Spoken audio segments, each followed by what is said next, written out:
Now we find in this text, the children of Israel are proceeding to leave Egypt. They're leaving Egypt after over 400 years of bondage. Amen. They've been bound in servitude simply because they had grew in great numbers. And when Joseph had died, those who were next in line to be the head of the Israelites chose to not only just try to get along with them, but those heads saw them being somebody in opposition. So they started telling the Hebrew midwives to kill the children.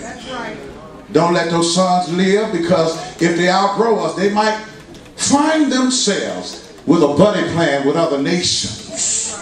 And in that plan, they will rise up against us. We better do something about them now. Look at our neighbor, say, neighbor, the devil been trying to kill you. Can I get a witness?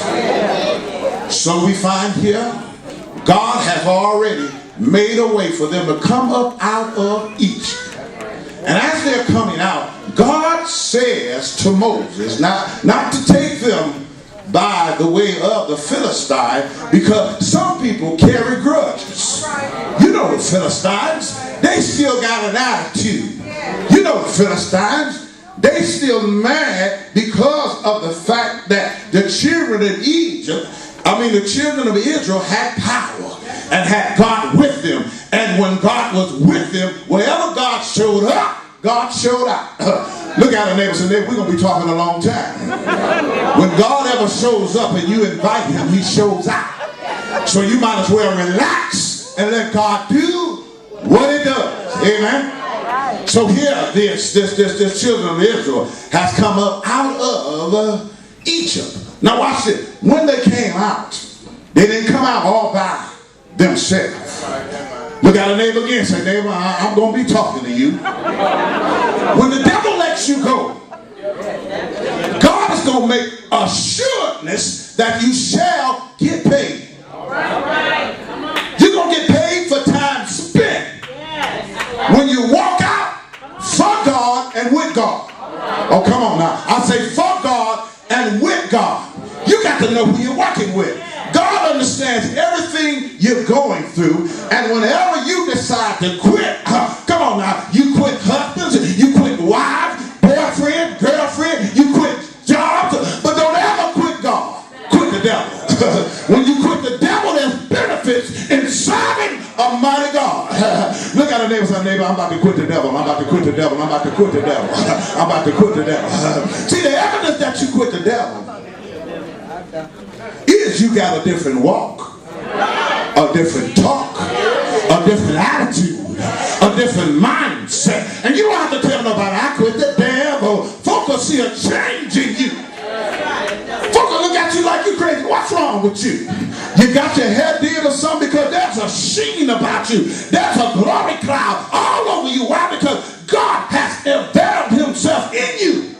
And in that envelope, there's power that oozes out that says there's a changed life. Amen. So here we find they're on their way out, but they're not on their way out by themselves. God had so fixed it that he wanted them to take the spoils of Egypt with them. Bankrupted Egypt. Now hold on. How can you leave a dirty nation that held you under captive for over 400 years and you leave with their money? Did you know God has laid up for you the wealth of the wicked if you would just decide to do right? I told you earlier, quit trying to think you got to work a second job. You got to do some overtime. It's coming through the mail. God already has some unorthodox blessings that you have inherited if you would just hold on to God's unchanging hand. But in order to set this up, I got to tell you the whole story. The children of Israel, while they were in bondage, they got that way because they came to Egypt because there was a famine in the land. There was a famine in the land, but even before that, This Joseph that was talking about now, he's a Joseph of bones, was the baby son of Jacob. Jacob's name was changed to Israel. And Jacob was the father of this Joseph who he had in his older years. So he was the baby of his older years. And this Joseph had an attitude that he was going to be something in life. Whenever you tell folk your dream, you about to catch thousands of dollars of hate. Oh, come on now.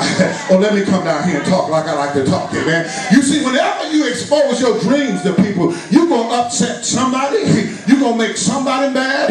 You're going to have somebody put a hit out on you. You're going to have somebody else look at you all fired. Why? Because sometimes your vision don't include them. Oh, come on now. Come on now. Can I get a witness? You see, Joseph told his brothers that I had a dream one day, and that dream I had showed that y'all was going to have to serve me. Somebody said, what? You see, they already had an attitude with him because their daddy loved him more than he did the older brother, because he was the baby of his old years. Look at a neighbor, say, neighbor, you can't have a little something when you get old. You can read, but oh, come on now. I said you can have a little something when you get old. Can I get a witness? God will bless you beyond your every imagination. I said last week somebody was pregnant right now. You looked at me like I was crazy, like a deer stuck in the headlight. When in the essence, it does not have to be pregnant with child. You can be pregnant with idea and vision. So this Joseph, brothers say we need to do something with him, because he think he better than us. Daddy don't mess around and made him a coat of many colors. He think he better than us. I know what we're going to do. If we kill the dreamer, we'll see what becomes of his dream. That's what we're going to do. We're going to kill the dreamer and see what becomes of his dream. You know, it's awfully peculiar that thousands of years later, now on the tomb of Martin Luther King, it has inscripted, if you kill the dreamer from Genesis, we'll see what will become of his dream. Well, I want you to know something. Martin Luther King had a dream, and his dream is being realized right now. I don't care who you are. If man kills you, God will still uplift you, because your spirit and what you say will still live on. It might not come to pass in your day, but Hebrews said some folk never saw some of the blessings they asked for, but their children's children were beneficiaries.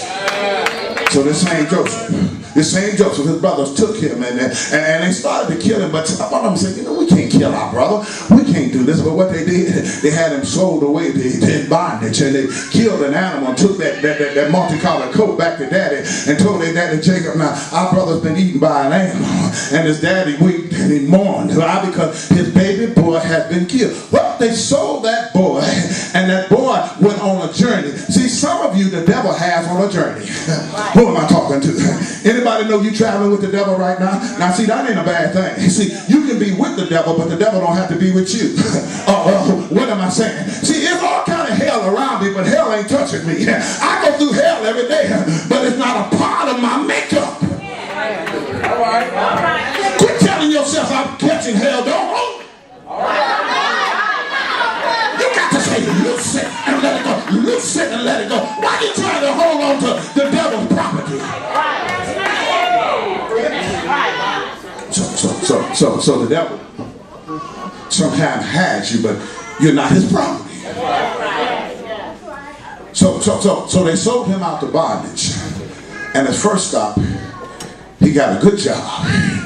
He's working in Potiphar's house.